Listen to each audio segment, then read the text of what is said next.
Welcome to easy concept. Easy concept में आप सभी का स्वागत है। आज योगा डे है।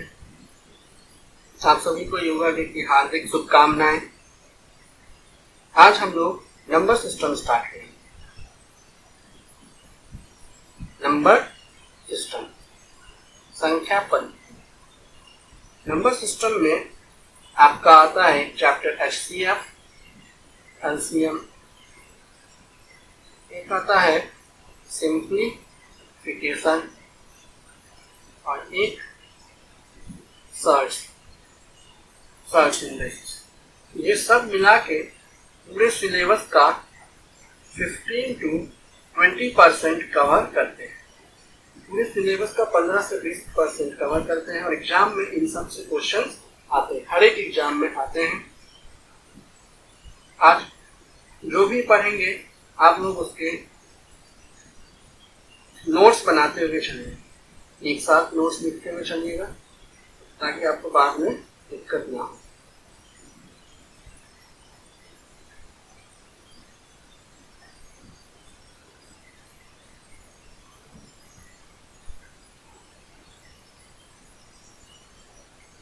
तो शुरू करते हैं हम लोग नंबर सिस्टम। नंबर सिस्टम से स्टार्ट करते हैं। इसे मैं आप कर रहा हूँ, आप लोग लिख लीजिएगा इसे भी।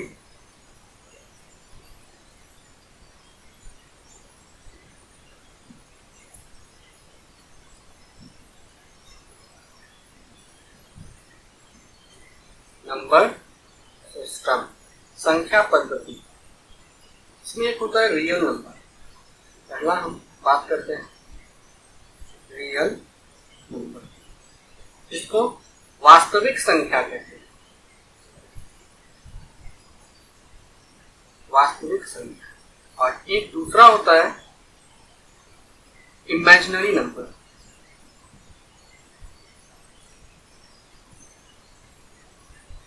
इमेजिनरी नंबर, काल्पनिक संख्या।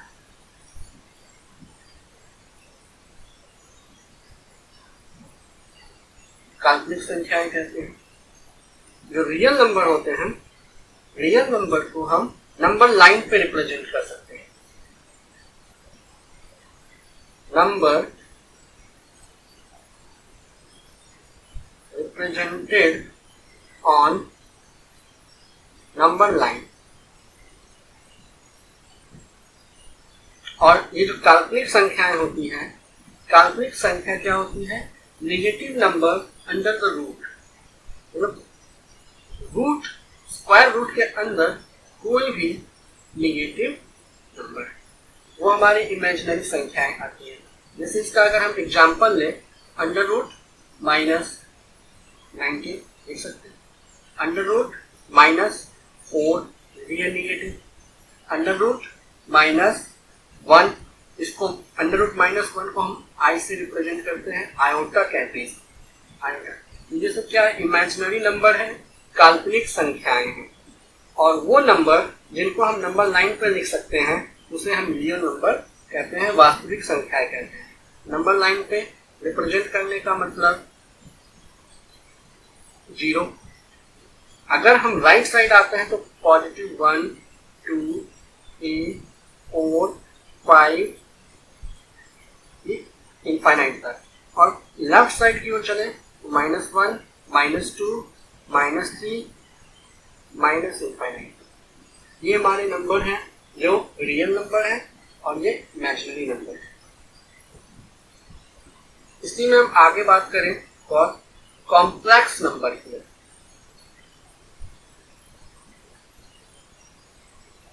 कॉम्प्लेक्स नंबर, इसको हिंदी में कहते हैं सम्मिश्र संख्या। सम्मिश्र संख्या, सम्मिश्र संख्या, इसको रिप्रेजेंट करते हैं A + IB से। जैसे अगर लिखना हो 3 + 2i, ये हमारा क्या है? कॉम्प्लेक्स नंबर है। इसमें दोनों होता है, ये रियल और ये B जो है इमेजिनरी। रियल पार्ट भी होता है, इमेजिनरी पार्ट भी होता है। एक और एग्जांपल जैसे 7 - 5i, तो इसमें 7 जो है वो रियल है और 5 इमेजिनरी है। आप लोग इतना लिख लीजिए, फिर मैं इसे रफ करूंगा।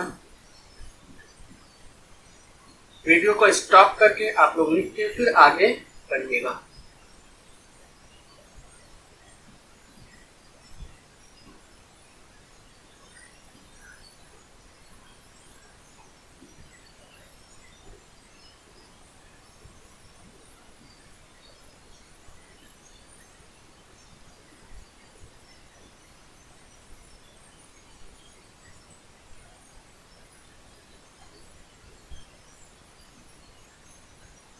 नेक्स्ट आगे बढ़ते हैं। सबसे पहले हमारे पास आता है रियल नंबर। रियल हेडिंग डालिएगा, रियल नंबर। रियल नंबर में आप लोग देखते होंगे एक होता है इंटीजर, इंटीजर पार्ट जिसको पूर्णांक कहते हैं, पूर्णांक, और एक होता है डेसिमल पार्ट,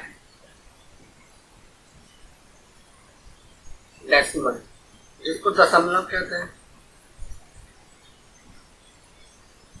दशमलव। तो हम लोग सबसे पहले डेसिमल पार्ट की बात करेंगे। डेसिमल में क्या होता है, डेसिमल भी 2 टाइप का होता है। इसको डिवाइड कर लेते हैं डेसिमल को। एक होता है terminating, terminating decimal, terminating decimal, इसको कहते हैं शांत दशमलव, शांत दशमलव। और एक होता है नॉन टर्मिनेटिंग, नॉन टर्मिनेटिंग दशमलव। नॉन टर्मिनेटिंग मतलब अशांत दशमलव,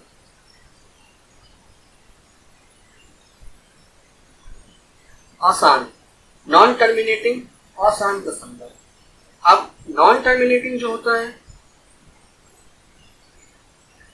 नॉन टर्मिनेटिंग और टर्मिनेटिंग। अब हम टर्मिनेटिंग की बात करें अगर, तो इसका एग्जाम्पल अगर देखें, इसका एग्जाम्पल 0.86 टर्मिनेट हो गया, यहीं पे खत्म।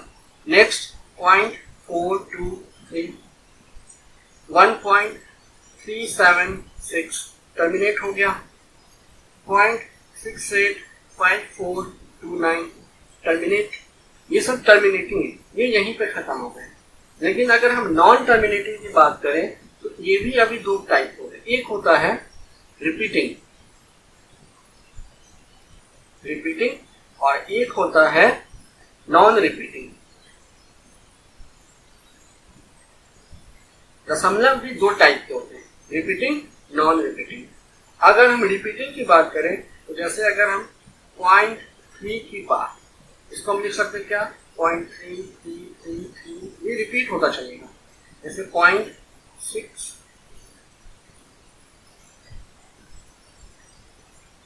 0.67 पे दोनों पे बार है, तो इसको क्या लिख सकते हैं, 0.67, 67, 67, 67 पे बार है, तो ये 67, 67, 67 रिपीट होता रहेगा। अगर हम नॉन टर्मिनेटिंग की बात करें, नॉन रिपीटिंग की बात करें, तो इसका एग्जाम्पल अगर देखें तो कुछ भी लिख सकते हैं, 7, 8, 6, 9, 5, 4, 3, 2, और ये चलता रहेगा। इसमें कोई भी नंबर रिपीट नहीं हो रहा है, मतलब कंटिन्यूअस रिपीट नहीं हो रहा, जैसे इसमें हो रहा था 0.333, 0.67, 67, 67। इसी तरह से और भी एग्जाम्पल्स में जितने पे डिजिट पे बार होगा वही नंबर बार बार रिपीट होगा। लेकिन नॉन रिपीटिंग में कोई भी नंबर रिपीट नहीं होगा। जैसे एक और एग्जाम्पल लिखते हैं, 83719024, ये चलता जा रहा है, ये कभी खत्म नहीं होगा और रिपीट भी नहीं होगा। तो ये नॉन रिपीटिंग है, ये रिपीटिंग है, इसको अच्छे से समझ लीजिएगा। ये रियल नंबर 2 टाइप के, इंटीजर होता है पूर्णांक, और एक होता है दशमलव, डेसिमल। डेसिमल भी 2 टाइप के, एक टर्मिनेटिंग, एक नॉन टर्मिनेटिंग। टर्मिनेटिंग नाम से ही पता चल रहा है कि जो खत्म हो जाए, नॉन टर्मिनेटिंग नाम से पता चल रहा है कि वो कभी खत्म नहीं होगा दशमलव। नॉन टर्मिनेटिंग 2 टाइप का, नाम से ही रिपीटिंग लग रहा है, रिपीटिंग मतलब बार बार वही संख्या रिपीट हो रहा है। नॉन रिपीटिंग मतलब कोई भी संख्या रिपीट नहीं हो रहा है और वो खत्म भी नहीं हो रहा है, तो ये नॉन टर्मिनेटिंग।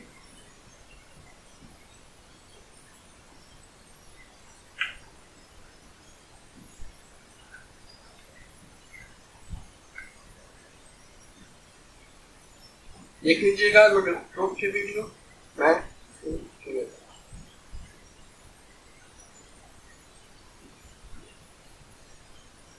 नेक्स्ट हेडिंग डालिएगा, non terminating but repeating. Non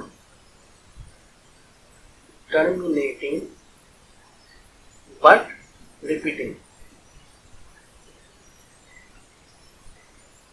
decimal. नाम से ही पता चल रहा है, नॉन टर्मिनेटिंग खत्म भी नहीं होगा लेकिन रिपीट होगा। ऐसे दशमलव के बारे में जानते हैं क्या होती है। जैसे एग्जाम्पल था भाई 0.3, इसमें क्या आ रहा था 3 3 3 3, बार बार ये रिपीट हो रहा था, तो इसको हम 0.3 पे बार लिखे। इसका मतलब हुआ 3 डिवाइडेड बाय जितने पे बार होगा ना उतने 9 आएंगे। 1 पे बार है 1 9, इसका मतलब 1/3। दूसरा एग्जाम्पल 0.67 पे बार, इसका मतलब क्या 0.67 67 67 रिपीट होता रहेगा। इसका मतलब क्या 67 डिवाइडेड बाय जितने पे बार उतने 9, 2 पे बार है 6 और 7 पे, तो 2/9। अगर हम यहीं पे लिखे 0.182 पे बार, इसका मतलब क्या पॉइंट के बाद 182 182 182 रिपीट होता रहेगा, रिपीट होता रहेगा। इसका मतलब वो 0.182 पे बार, मतलब 3 संख्याएं बार बार रिपीट हो रही है। तो 182 डिवाइडेड बाय जितनी पे संख्याएं पे बार है उतने 9, 3 संख्याएं पे बार है 3 9। इसको आप काट के और छोटे भी कर सकते हैं। तो non terminating but repeating number वो होते हैं जिनको हम p/q के फॉर्म में लिख सकते हैं। ये जो लिखे हैं ये क्या है p/q के फॉर्म में, और q नॉट इक्वल टू 0 होना चाहिए, नॉट इक्वल टू 0 होना चाहिए। तो जो भी नॉन टर्मिनेटिंग रिपीटिंग डेसिमल होंगे उसको हम p/q के फॉर्म में लिख सकते हैं। p/q के फॉर्म में लिखा जा सकता है। और p और q जो है दोनों इंटीजर होंगे। इंटीजर है 182 999 ये सब इंटीजर है, और इनमें से ही जो q होगा नॉट इक्वल टू 0 होना चाहिए। अगर p/q लिखे हैं, अगर नीचे वाला 0 हो जाएगा तब तो वो इनफाइनाइट हो जाएगा, इनफाइनाइट अनंत हो जाएगा।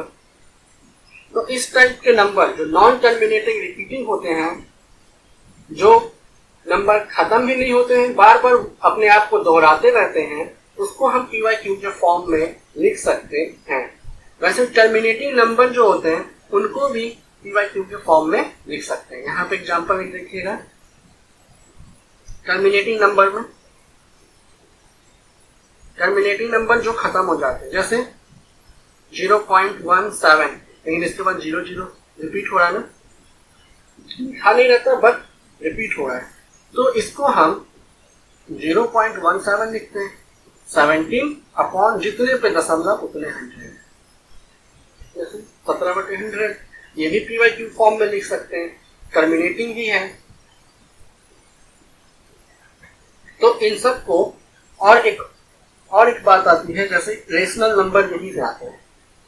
वो नंबर जिसको हम p/q फॉर्म में लिख सकते हैं वो रेशनल होगा, वो नंबर जिसको हम p/q फॉर्म में लिख सकते हैं वो रेशनल नंबर होगा। आगे बताएंगे, आप इसको लिख लीजिए, ये हेडिंग डाल के, नॉन टर्मिनेटिंग बट रिपीटिंग, अशांत दशमलव और रिपीटिंग दशमलव।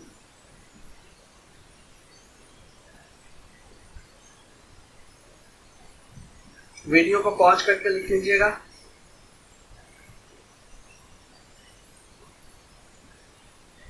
नेक्स्ट, रेशनल नंबर हेडिंग छोटा सा है। रेशनल नंबर को हिंदी में कहते हैं परिमेय संख्या है। परिमेय संख्या ये वो संख्या होती है, वो सभी नंबर जिन्हें हम PYQ फॉर्म में लिख सकते हैं, वो सभी नंबर जिन्हें हम PYQ फॉर्म में लिख सकते हैं, जिन्हें PYQ फॉर्म में लिख सकते हैं, वो सभी नंबर जिन्हें PYQ फॉर्म में लिखा जा सकता है। जैसे कि एग्जांपल लेते हैं 0.128, ये क्या है? टर्मिनेटिंग है, तो इसको हम क्या लिख सकते हैं? 128 बाई कितने अंकों बाद दशमलव है? 3 अंकों बाद दशमलव, 301 थे, लिख सकते हैं। जैसे एक नॉन टर्मिनेटिंग लेते हैं और रिपीटिंग 0.77 बार बार हो रहा है, तो इसको हम क्या लिख सकते हैं? 0.7 पे बार, तो 7 अपॉन जितने पे बार है उतने 9, 7 अपॉन 9। तो वे सभी संख्याएं जिन्हें PYQ फॉर्म में लिख सकते हैं परिमेय संख्या होती है। अब परिमेय संख्या मतलब ये जो है हमारा टर्मिनेटिंग है, खत्म हो गया ना दशमलव 0.128, इसको तो हम PYQ फॉर्म में लिख सकते हैं। ये लिखा हुआ PYQ फॉर्म में और Q 0 भी नहीं है, तो हम इसको कह सकते हैं हमारा रेशनल नंबर है, परिमेय संख्याएं हैं। ये नंबर 0.777 रिपीटिंग है और नॉन टर्मिनेटिंग, कभी खत्म भी नहीं होगा, इसे भी हम PYQ फॉर्म में लिख सकते हैं, तो ये भी हमारा परिमेय संख्या है। नोट्स बनाते हुए चलिएगा कॉपी में लाइन से, ताकि आपको रिवीजन करने में कभी दिक्कत ना आए। अब नेक्स्ट लिखते हैं, नेक्स्ट टॉपिक है आपका non terminating non repeating. Heading डालिएगा non terminating and non repeating. Non terminating and non repeating number, इसके बारे में जैसे एक एग्जाम्पल से ही नंबर सिस्टम को हम समझ सकते हैं अच्छे से। 0.987246792342 ये चलता रहेगा, कभी खत्म नहीं हो। क्या हम इसको PYQ फॉर्म में लिख सकते हैं? क्या नहीं लिख सकते। इसको हम PYQ फॉर्म में नहीं लिखा जा सकता, PYQ फॉर्म में नहीं लिखा जा सकता है। तो जिनको हम PYQ फॉर्म में नहीं लिख सकते हैं वो क्या होते हैं? इरेशनल नंबर होते हैं, अपरिमेय संख्या। इरेशनल नंबर होते हैं अपरिमेय संख्याएं। तो चलिए हम बात करते हैं इरेशनल नंबर की। यहीं पे आ जाता है इरेशनल नंबर क्या होते हैं। हेडिंग डाल दीजिएगा इरेशनल नंबर। अपरिमेय संख्या हिंदी में कहते हैं, और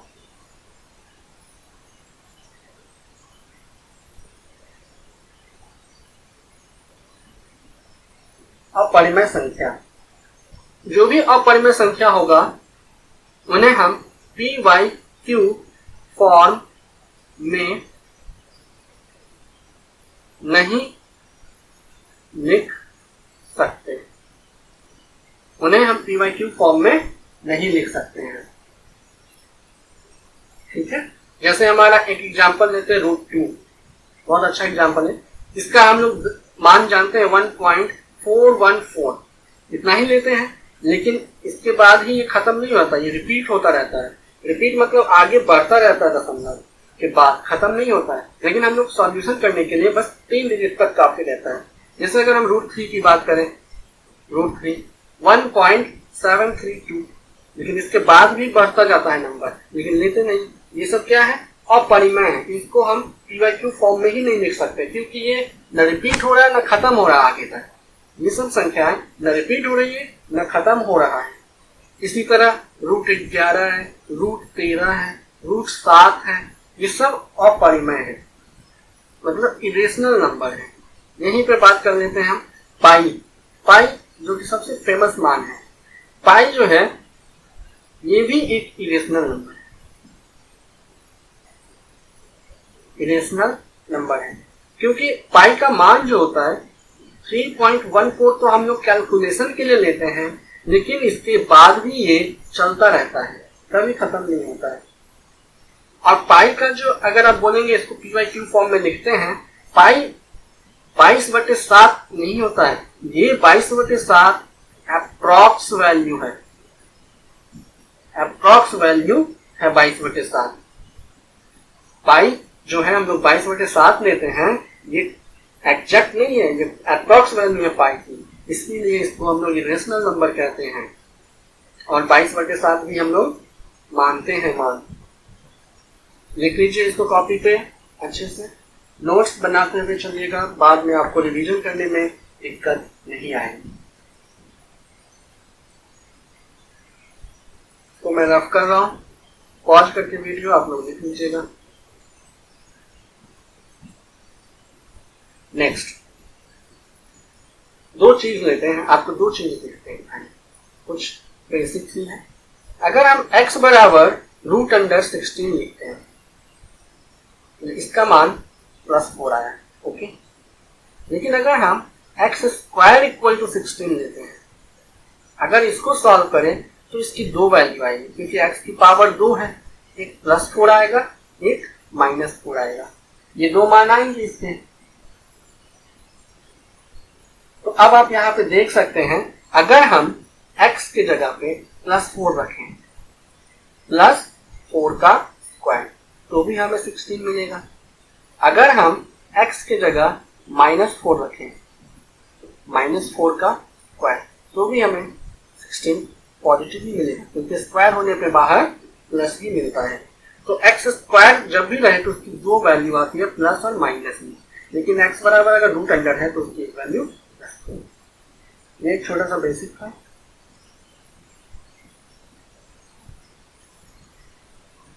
नेक्स्ट, अब नेक्स्ट एक टॉपिक है इंटीजर। इंटीजर क्या होता है? जितने भी इंटीजर होते हैं, इंटीजर का मतलब हिंदी में पूर्णांक, पूर्णांक जितने भी इंटीजर होते हैं उनको हम पीवाईक्यू फॉर्म में लिख सकते हैं। हेडिंग डालेंगे इंटीजर, हिंदी में पूर्णांक।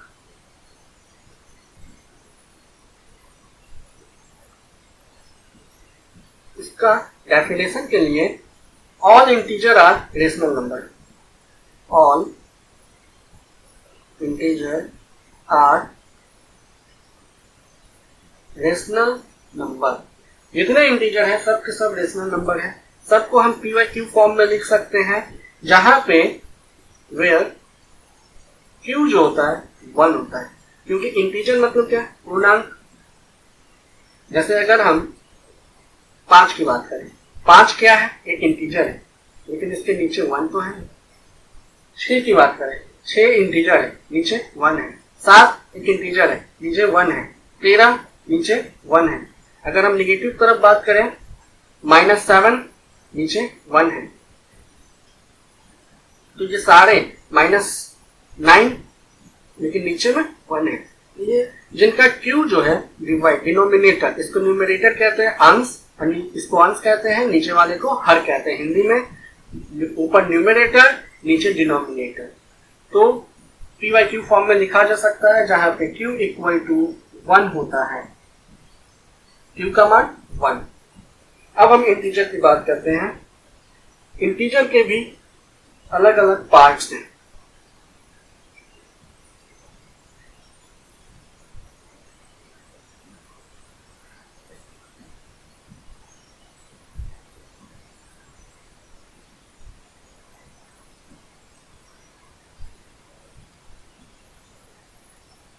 ठीक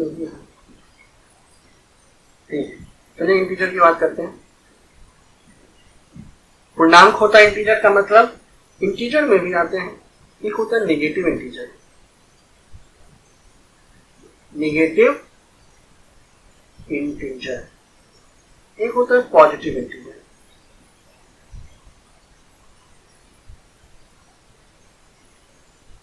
पॉजिटिव इंटीजर या इसको हम नॉन नेगेटिव भी कहते हैं। जैसे पॉजिटिव इंटीजर का मतलब क्या, 1 2 3 ये चलता रहेगा इनफाइनाइट तक।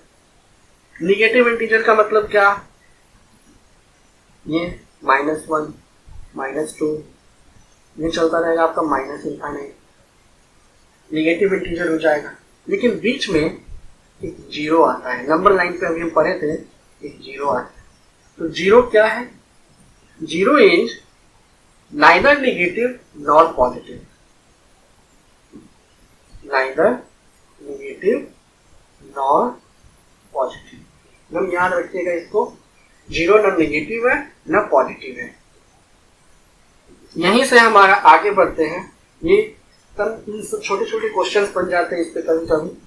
इसी पे अब आगे बढ़ते हैं तो कुछ नंबर्स का डिवीजन है।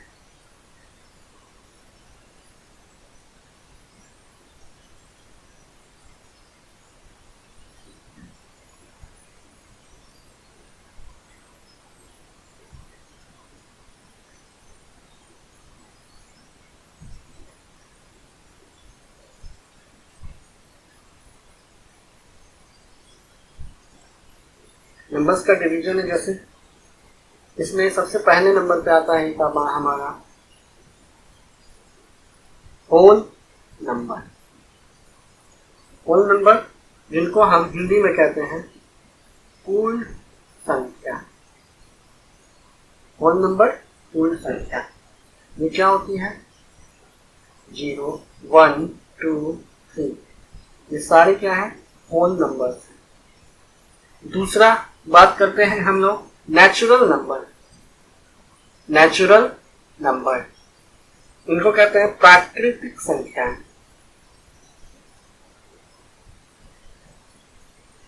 प्राकृतिक संख्या नेचुरल नंबर ये कहां से स्टार्ट होती है, ये 1 से स्टार्ट होती है, 1 2 3।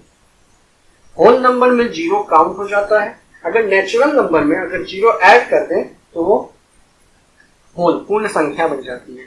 इसके आगे आप लोग जानते होंगे एक होता है इवन, जिसको हिंदी में कहते हैं सम संख्या।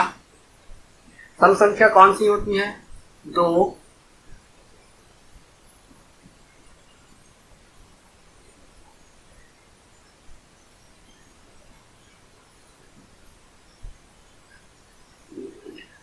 चलिए आगे बढ़ते हैं।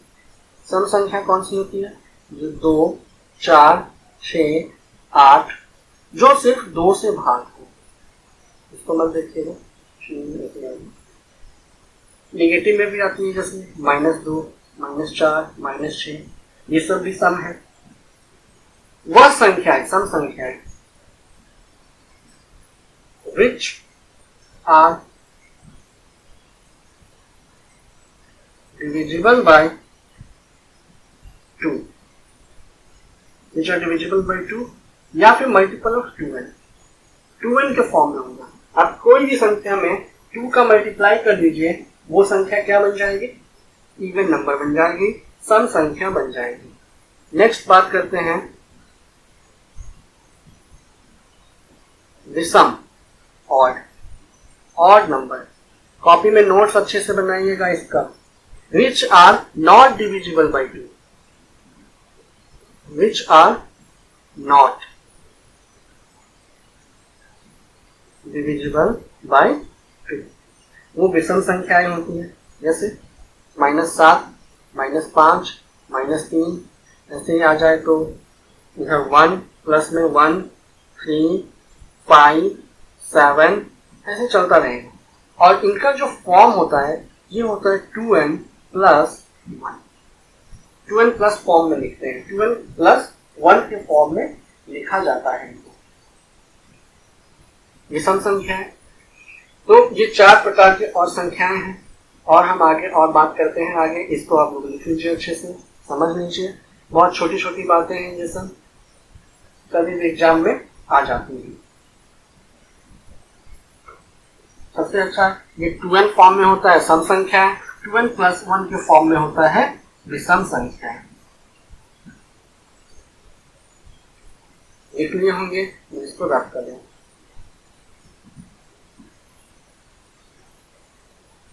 नेक्स्ट हम कुछ एडिशन और सब्ट्रैक्शन की बात करते हैं। ऑड इवन में क्या होता है ये देखो। अगर हम ऑड प्लस ऑड करें तो हमको क्या देगा रिजल्ट? इवन देगा। आप जोड़ के देख सकते हैं। जैसे 3 क्या है? ऑड है। 5 ऑड है, जोड़ने पे क्या मिला? 8। 8 क्या है? इवन है। इसी तरह सेम टू सेम होता है घटाने पे, माइनस भी कर सकते हैं। ऑड में ऑड घटाएंगे या जोड़ेंगे तो हमको इवन ही मिलेगा। अब देखते हैं ऑड प्लस इवन क्या देगा? ऑड। और इसको माइनस भी करेंगे ना तो यही देगा। आप एग्जाम्पल कुछ भी लेके नंबर आप देख सकते हैं। ऑड में आप इवन नंबर जोड़े या घटाएं, आपको क्या मिलेगा रिजल्ट? ऑड ही मिलेगा। Next even plus even, even plus even, even he मिलेगा। आप इवन प्लस इवन में से इवन घटाएं या जोड़े तो आपको इवन मिलेगा। ये थी बात जोड़ घटाव की। अब आते हैं गुना का, मल्टीप्लाई। मल्टीप्लाई में क्या होता है? ऑड इंटू ऑड, क्या देगा रिजल्ट? ऑड देगा। जैसे आप कर सकते हैं 3 × 5, क्या दे रहा है रिजल्ट? 15। 15 दे रहा है, मतलब 15 भी ऑड है, 3 और 5 ऑड है। ऑड इंटू इवन क्या देगा रिजल्ट? इवन देगा। क्योंकि कभी भी जैसे अगर हम एक संख्या इवन में लेते हैं और एक 9, क्या देगा रिजल्ट? 18। इवन दिया, ये भी इवन है, ये ऑड है। चेक कर सकते हैं आप कोई भी नंबर ले। अगर हम इवन इंटू इवन करें, सम संख्या का सम संख्या से गुना करें तो हमें इवन नंबर ही देगा। ये याद करने की जरूरत नहीं है, आप बेसिक कॉमन सेंस से बता सकते हैं तुरंत। इस पे भी क्वेश्चंस आए हैं एसएससी के एग्जाम में। बस इस छोटे से एग्जाम्पल पे ही क्वेश्चन आए हैं इतने रिजल्ट के। अगर इतना जिसको पता होगा वो क्वेश्चन बन जाएगा आराम से। तो आप देख सकते हैं कि कहाँ कौन कौन कितने बेसिक एग्जाम में क्वेश्चन पूछे जाते हैं। नेक्स्ट देख लीजिएगा, इसको क्लियर कर रहे हैं। अब आते हैं, हम लोग अभी बात कर रहे थे होल नंबर, नेचुरल नंबर। तो नेचुरल नंबर की बात करते हैं सबसे पहले।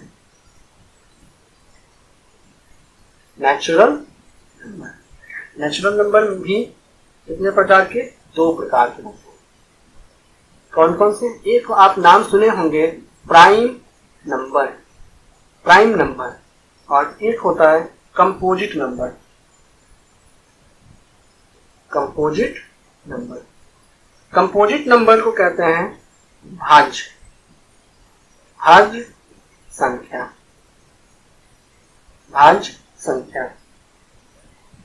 और प्राइम नंबर को कहते हैं अभाज्य संख्या।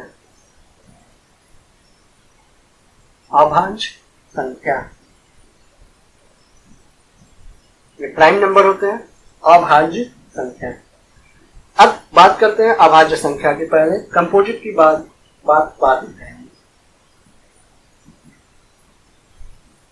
तो प्राइम नंबर जो होते हैं कौन से? अभाज्य संख्या सब लोग पढ़े होंगे, जिसके एग्जैक्टली 2 फैक्टर होते हैं। Exactly 2 factor. अभाज्य संख्या के सिर्फ 2 और 2 फैक्टर होंगे। 2 फैक्टर जो भी होगा उसमें से एक तो 1 होगा। ये 1 जो होता है ये यूनिवर्सल फैक्टर है। यूनिवर्सल फैक्टर है 1। और दूसरा फैक्टर वो संख्या खुद होगा, इटसेल्फ, वो संख्या खुद होगा। अभाज्य संख्या वो संख्या होती है जिसके सिर्फ और सिर्फ दो फैक्टर होते हैं, एक 1 होता है और एक वो खुद होता है।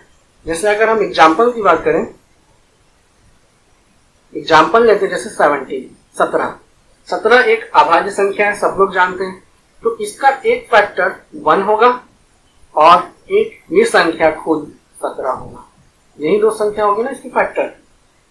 दूसरी संख्या की अगर बात करें 31, इसका भी एक फैक्टर 1 होगा और एक ये 31 ये खुद होगा। कोई भी संख्या जैसे 23, इसका एक फैक्टर 1 होगा और दूसरा ये संख्या अब खुद होगा 23। तो कोई भी प्राइम नंबर जो होगा ना, अभाज्य संख्या, उसके सिर्फ और सिर्फ दो फैक्टर होंगे, एक 1 होगा जो यूनिवर्सल है वो सब में आएगा और एक वो संख्या खुद होगा। यहीं पे अगर और बात करें, अभी हम सिर्फ और सिर्फ प्राइम नंबर की बात कर रहे हैं, कंपोजिट की बाद में करेंगे। 1 जो है 1 इज नॉट प्राइम, एक अभाज्य संख्या नहीं है। क्यों? क्योंकि एक का सिर्फ एक ही फैक्टर है, लेकिन अभाज्य होने के लिए दो फैक्टर का होना जरूरी है, दो फैक्टर होना जरूरी है। अब जैसे एग्जांपल अगर ले लें हम, तो एग्जांपल की बात करें, 2 है, बहुत सारे एग्जांपल जैसे 2, 3, 5, 7 के बाद 11, 13, 17 और भी बहुत सारे नंबर है जो प्राइम, ये सारे के सारे नंबर क्या है? प्राइम है। इन सब के आप देख सकते हैं या तो 1 से डिवाइड होगा या 2 से डिवाइड होगा। 3 में 1 से डिवाइड होगा या सिर्फ 3 से डिवाइड होगा। इसी तरह 5 में सिर्फ 1 से डिवाइड होगा या 5 से। और एक बात और एक यहाँ पे इंपॉर्टेंट पॉइंट है जो लिखने लायक है, 2, ये 2 जो है 2 इज only prime number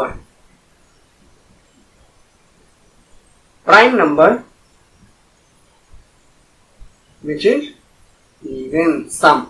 दो ही एक ऐसा संख्या है जो अभाज्य भी है और सम संख्या भी है। और कोई भी आप आगे कितने भी प्राइम नंबर लिखिए, कितनी भी अभाज्य संख्या लिखिए, सारे के सारे विषम आएंगे।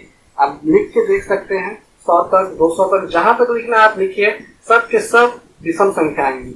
2 एक ऐसा नंबर है जो प्राइम भी है, अभाज्य भी है और इवन भी है, सम संख्या भी है। एक और बात इसमें लिखने वाली है, जो लिख लीजिए, 3, 5, 7, 3, 5 और 7 आप देख रहे हो कंटिन्यूअस में 3, 2, 5, 5, 2, 7। ये बस यही एक पेयर ऐसा है जो कंसेक्यूटिव ऑड प्राइम नंबर है। इसके बाद आप कहीं भी देख लीजिए, 11, 13, 17 में देखिए, अंतर 11 से 13 2 है, लेकिन 13 से 17 4 है। इसी तरह आगे बढ़ता जाता है। यही एक ऐसा नंबर है 3, 5 और 7 जो कंसेक्यूटिव ऑड प्राइम नंबर है। 3 कंसेक्यूटिव ऑड प्राइम नंबर है। यही 3, 5 और 7 ही एक ऐसा नंबर है जो कंसेक्यूटिव ऑड प्राइम नंबर है। ये कुछ इंपॉर्टेंट पॉइंट्स हैं जिससे डायरेक्ट क्वेश्चन पूछ सकते हैं, तो आप लोग इसको याद रखिएगा। 3, 5, 7 एक ऐसा 3 कंसेक्यूटिव ऑड प्राइम नंबर है। 2 ही एक इवन प्राइम नंबर है। 1 प्राइम नहीं है क्योंकि 1 प्राइम होने के लिए 2 फैक्टर का होना जरूरी है, तो 1 प्राइम नहीं है। ये सब पॉइंट बना के अपनी कॉपी में लिख लीजिए। नेक्स्ट क्लियर करते हैं, इसे लिख लीजिएगा पॉज करते हुए वीडियो।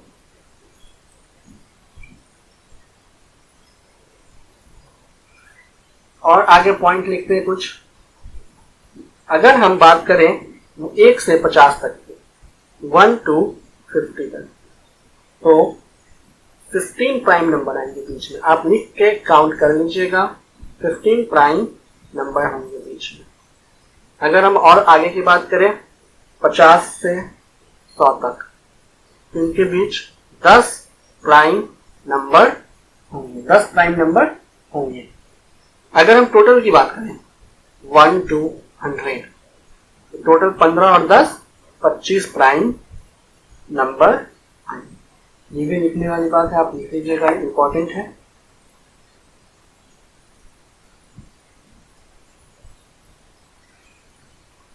इसके आगे बात आती है एक छोटा सा टॉपिक, रिलेटिवली प्राइम, को प्राइम।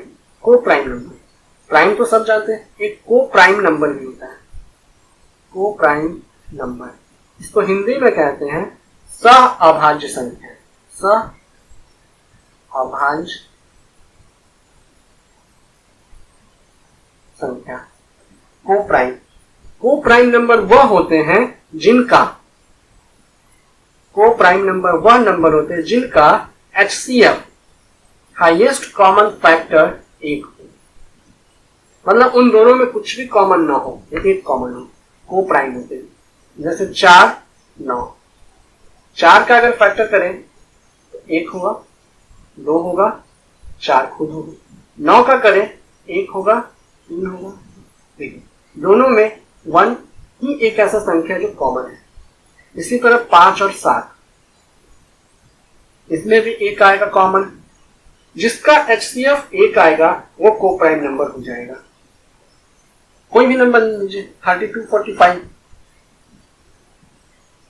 ये इवन, इसमें भी 1 आएगा, इसमें भी 1 ही आएगा, जो मैक्सिमम HCF का मतलब हाईएस्ट कॉमन फैक्टर 1 ही होगा, उसके अलावा और कोई नहीं होगा। एक और छोटी सी बात करते हैं, ये सब पॉइंट बना के लिखते चलिएगा। एक होता है twin prime. Twin prime number, twin prime क्या होता है? जिसका डिफरेंस 2 हो। डिफरेंस 2 हो। कैसा डिफरेंस? जैसे 11 प्राइम है, 13 प्राइम है, दोनों में अंतर कितने का है? 2 का है। इसी तरह आगे और देखें, 17 19, ये दोनों प्राइम में है, लेकिन बीच में अंतर कितने का है? 2 का है। 3 5, दोनों प्राइम नंबर है, लेकिन अंतर कितने का है? 2 का है। तो ये सब ट्विन प्राइम होते हैं। नाम अलग अलग है, नाम ध्यान में रखना है बस, और कुछ नहीं है। को प्राइम, ट्विन प्राइम, प्राइम, ये सब नाम पे है, नाम का है। आप लोग अच्छे से अगर नोट्स बनाएंगे, नोट्स बना लीजिएगा लाइन से, तो पढ़ने में आसानी होगी। तो आपका ये प्राइम नंबर यहीं पे खत्म होता है। नेक्स्ट,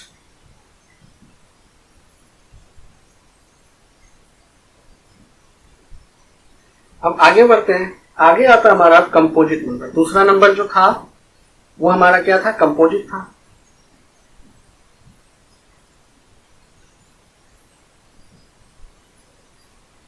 कंपोजिट नंबर, इसको कहते हैं भाज्य संख्या।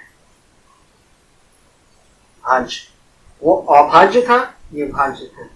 तो इसके बारे में अगर पढ़ें तो हम कह सकते हैं प्राइम को छोड़ के जो बचे वो क्या है? कंपोजिट है। तो लिख सकते हैं ना, other than prime, other than prime number, मतलब प्राइम नंबर को छोड़ के जो भी नंबर है वो सारे के सारे क्या होंगे? कंपोजिट होंगे। और एक कंडीशन क्या है? जैसे प्राइम का कम से कम 2 फैक्टर होना चाहिए। जैसे एक तो था ही यूनिवर्सल, और वो संख्या एक खुद था, तो इसमें हमारा एटलीस्ट 3 फैक्टर होते हैं। 3 फैक्टर, कम से कम 3 फैक्टर होंगे, कम से कम 3 फैक्टर। एक और पॉइंट आगे, 1 इज नॉट कंपोजिट। एक कंपोजिट नहीं है। एक और पॉइंट आ गया, जब एक कंपोजिट नहीं है तो प्राइम भी नहीं है। प्राइम भी नहीं था, अभी पहले देख चुके हैं प्राइम में कि एक जो है प्राइम भी नहीं था। 1 is neither prime nor composite. बहुत important point. 1 is neither prime nor composite. Next बात करें अगर, तो स्मॉलेस्ट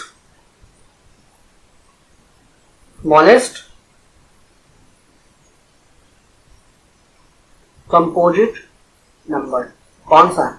1 तो है नहीं, 2 प्राइम है, 3 भी प्राइम है, कौन सा आया?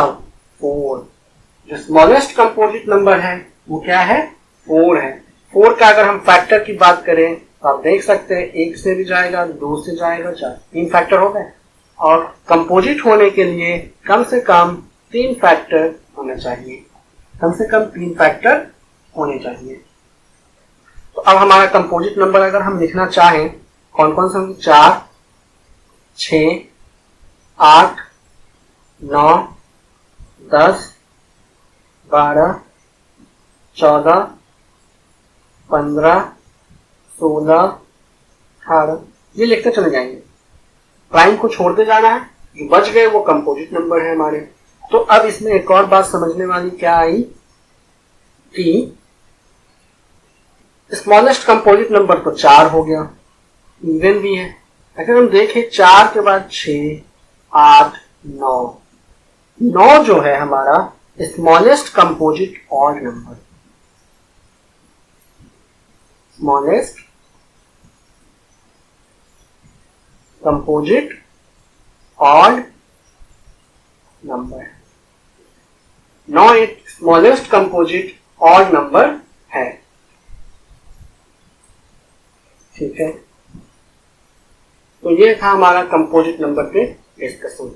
आप लोग लिख लीजिए अच्छे से, फिर हम आगे बढ़ते हैं।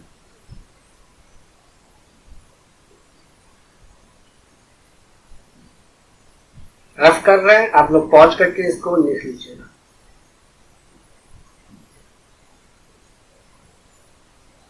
नेक्स्ट आता है, एक टॉपिक है छोटा सा, perfect number. Perfect number, perfect number क्या होता है? इसका हम डेफिनेशन लिख दे रहे हैं, आप लोग डेफिनेशन पढ़ के आराम से समझ सकते हैं, उसके बाद समझा भी देंगे। डेफिनेशन है इसका, परिभाषा, if sum of all the factor, sum of all the factors of a number is equal to that number. Sum of all the factors of a number is equal to that number. मतलब कोई भी संख्या अगर आपको दिया है, पहले हम उसका फैक्टर करेंगे। फैक्टर का मतलब होता है गुणनखंड, और जो भी गुणनखंड आएगा उस सारे गुणनखंड को अगर ऐड करें, अगर हमको वही नंबर मिल रहा है ऐड करने पे, मतलब वो परफेक्ट नंबर है। इसमें एक कंडीशन है, perfect is equal to that number, जो सम करेंगे ना, excluding that number, excluding that number. Example लेके अभी हम समझाएंगे, आप समझ जाएंगे, बहुत आसान है। जैसे अगर हम एक एग्जाम्पल लें, एग्जाम्पल लेने तो 6 का लिए, 6 का फैक्टर, फैक्टर का मतलब गुणनखंड करना है। गुणनखंड क्या होगा? 1 होगा, 1 से डिवाइड हो जाएगा, 2 से भी डिवाइड हो जाएगा, 3 से होगा, 4 से नहीं होगा, 5 से नहीं होगा, 6 से होगा। यही है, इतने ही फैक्टर होंगे 6 के। तो क्या बोला है कि sum of all the factor, sum of all the factor मतलब ये पूरे फैक्टर, इस सबको ऐड करिए, लेकिन उसमें एक्सक्लूडिंग दैट नंबर, उस नंबर को बस हटा दीजिए। मतलब इस 6 को नहीं लेना है, 6 को छोड़ के ऐड करना है। तो ऐड करिए, 1 + 2 + 3, 6 आ गया। मतलब 6 जो है हमारा क्या है? परफेक्ट नंबर है। दूसरा एग्जाम्पल से समझ लीजिए। दूसरा एग्जाम्पल है हमारा, मान लेते हैं 28। सबके साथ नहीं होगा ये, आप करके देख सकते हैं। 28 1 से डिवाइड होगा, 2 से, 3 से नहीं होगा, 4 से 5 6 7 से डिवाइड होगा 28, 7 के बाद सीधे 14 से ही डिवाइड होगा, 14 2 28, और 14 के बाद सीधे 28 से डिवाइड होगा। तो क्या बोला गया है कि sum of all the factor of a number is equal to that number, sum of all the factor of a number is equal to that number excluding that number. मतलब हम 28 को छोड़ के बाकी सबको अगर ऐड करें तो वही नंबर आएगा, 1 + 2 + 4 + 7 + 14। तो 1 3 4 3 7 7 14 14 14 28 आ गया, वही नंबर 28 मिल गया। मतलब ये 28 में हमारा क्या है, एक परफेक्ट नंबर है। ये क्वेश्चन में आ जाता है, परफेक्ट नंबर चेक करिए कौन सा है ऑप्शंस में, उसका फैक्टर करिए तुरंत, और उस नंबर को छोड़ के, क्योंकि कोई भी नंबर का जो फैक्टर होता है वो नंबर खुद भी होता है, अगर ये जोड़ देंगे तो वो तो बड़ा हो जाएगा ना, 28 28 56 हो जाएंगे। इसीलिए उस नंबर को एक्सक्लूड करना, उस नंबर को हटाना है। तो स्मॉलेस्ट परफेक्ट नंबर हमारा कौन सा हो गया, कुछ पॉइंट यहां लिखेंगे, आप उसको लिखिएगा। स्मॉलेस्ट परफेक्ट नंबर 6 होगा, 28 है। उसके बाद एक 3 डिजिट अगर कभी पूछता है 496 है, आप इसको चेक करिएगा, खुद से कॉपी पे करिएगा, 496 का चेक करिएगा, इसका फैक्टर करिएगा, फैक्टर करने के बाद सारे फैक्टर को ऐड करिएगा, वो 496 ही आएगा। ये एक पॉइंट याद रखना, 6 8 28 496 ये सब क्या है, परफेक्ट नंबर है। परफेक्ट नंबर क्या होता है, वह नंबर जिसके सारे फैक्टर को ऐड करने पे वही नंबर आ जाए, लेकिन उसमें हमको उस नंबर को हटाना है जिसका हम फैक्टर कर रहे हैं, एक्सक्लूडिंग दैट नंबर। जैसे 6 का फैक्टर था तो हमने 6 का फैक्टर कर रहे हैं तो 6 को हटा दिया। 28 का फैक्टर में 28 तो आएगा, लेकिन 28 को काउंट नहीं करना है। नेक्स्ट आते हैं, इसको अच्छे से लिख लीजिए, आगे बात करते हैं हम लोग। इंपॉर्टेंट टॉपिक है, छोटा सा है, कोई भी एग्जाम में तुरंत पूछ लेता है। नेक्स्ट टॉपिक है हमारा फेस वैल्यू और प्लेस वैल्यू। पढ़े होंगे, बचपन से पढ़ते आ रहे हैं, फेस वैल्यू और प्लेस वैल्यू। फेस वैल्यू क्या होता है, हिंदी में कहते हैं जातीय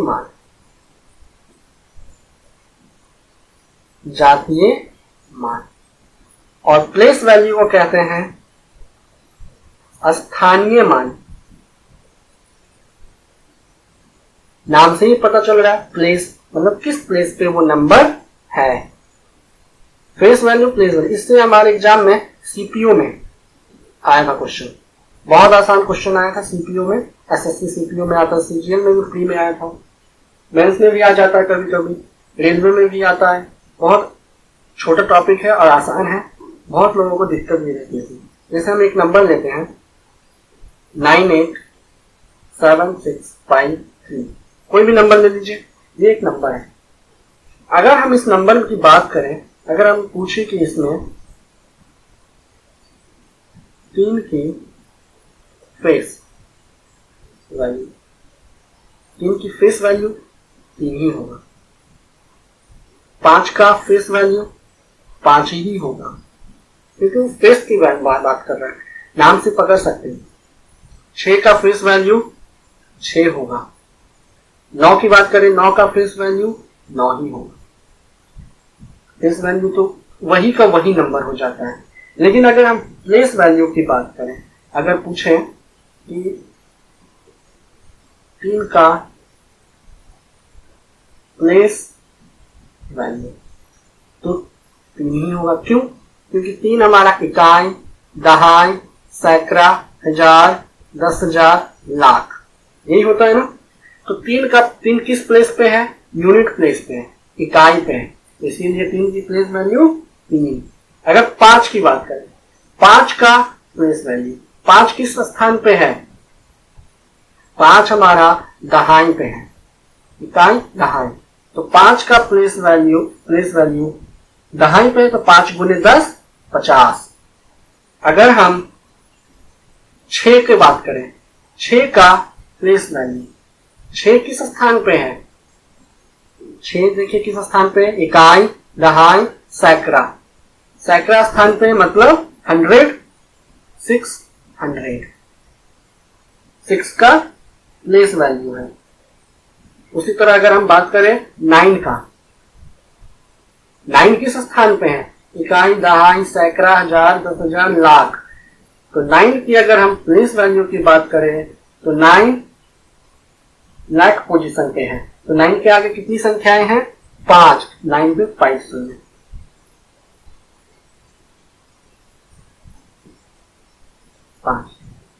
एग्जाम में आया था, एकदम सिंपल सा क्वेश्चन क्या था सीपीओ का, कि अगर हम इसी क्वेश्चन की बात करें तो इसमें पूछा था एग्जाम में,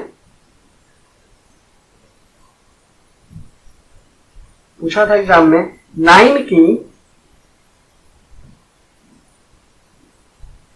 फेस वैल्यू और प्लेस वैल्यू का अंतर, डिफरेंस क्या होगा, यही पूछा था। तो 9 की फेस वैल्यू, फेस मतलब क्या? वही का वही संख्या। 9 की फेस वैल्यू तो 9 ही होगी, लेकिन 9 की प्लेस वैल्यू क्या हो जाएगी? इकाई, दहाई, सैकड़ा, हजार, 10,000, लाख, 9 लाख, यही होगा। 9 पे अगर हम प्लेस वैल्यू की बात करें तो 2, 2, 4, 5, 9 lakh, minus face value, face value तो 9 का वही संख्या 9। तो इसका आंसर आ जाएगा, घटाने पे 8, 4 टाइम्स 9। ये बस बताना था घटा करके आंसर। इसमें एक लाइन का क्वेश्चन था, एक नंबर, कुछ भी नंबर दे देगा आपको, जिसे हम मान लेते 2, 4, 7, 8, पूछ देगा कि 4 का प्लेस वैल्यू और फेस वैल्यू का अंतर बताएं। 4 का प्लेस वैल्यू और फेस वैल्यू का अंतर बताएं। तो फेस वैल्यू तो 4 का 4 ही होगा। प्लेस किस स्थान पे 4 है? 4 जो है इकाई, दहाई, सैकड़ा, 100 प्लेस पे है। तो 400 माइनस 4, 396 आंसर। ये छोटा सा क्वेश्चन एसएससी के एग्जाम में आ जाता है, इससे प्लेस वैल्यू फेस वैल्यू से। सीपीओ में आया हुआ क्वेश्चन है ये नीचे वाला, आप देखिएगा कोई पेपर में आपको मिल जाएगा ये question. Place value face value का अंतर। तो सबसे पहले हमें प्लेस वैल्यू और फेस वैल्यू होता क्या है वो पता चलना चाहिए। अगर आपको प्लेस मतलब स्थानीय मान, स्थानीय मान मतलब वो किस स्थान पे प्रेजेंट है, वो नंबर किस स्थान पे प्रेजेंट है, इससे आपको पता चल जाएगा कि वो किस स्थान पे है। और दूसरा ऑटोमेटिक आप बता देंगे फेस वैल्यू ये। तो आज के लिए इतना ही। नेक्स्ट क्लास में हम इसके आगे नंबर सिस्टम का नेक्स्ट टॉपिक डिस्कस करेंगे।